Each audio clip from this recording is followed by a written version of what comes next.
At the dawn of the 21st century, Grant Morrison, with collaborators like Frank Quitely, reinvented the X-Men franchise for a new age. The boldness of this new era was made clear by a single sequence in the first issue of New X-Men in which Professor X puts a gun to his own head to threaten an invasive psychic presence.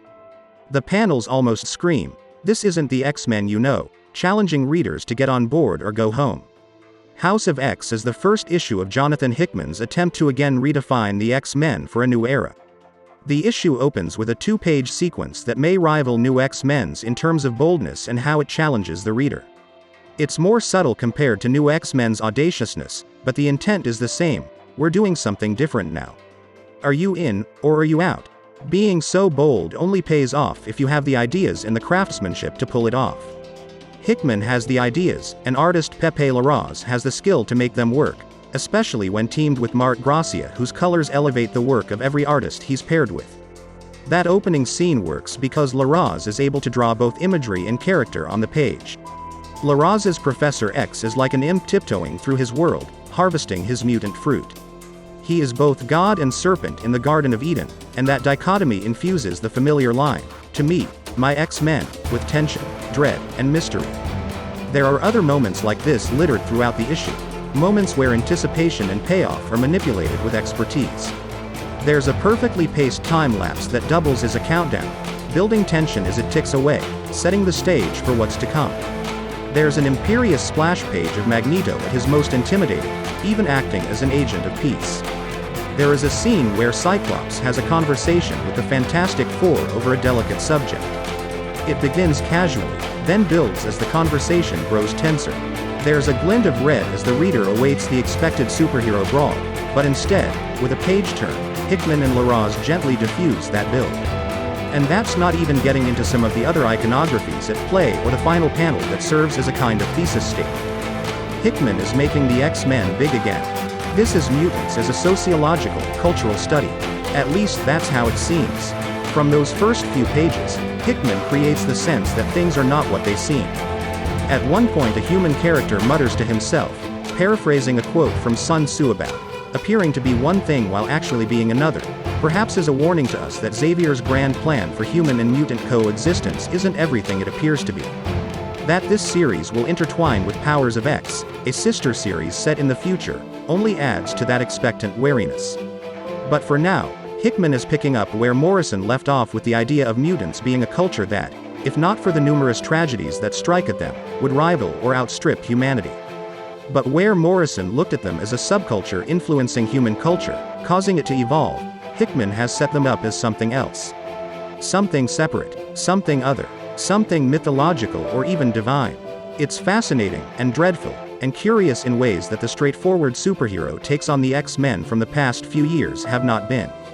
What Hickman brings to the X-Men can perhaps be best summarized by one word: intent. He's going somewhere big with this. Where isn't clear, but there's a sense of purpose to House of X #1 that has been lacking from the X-Men line for some time. The era of X-Men has arrived. It's fascinating, it's well drawn and well colored, it has great character moments, and it has direction. But it is not the X-Men as you've ever seen them before. The only thing left to decide is, are you in, or are you out? Rating: 5 out of 5.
Thanks for watching, and please subscribe, like, comment and share this video to support us.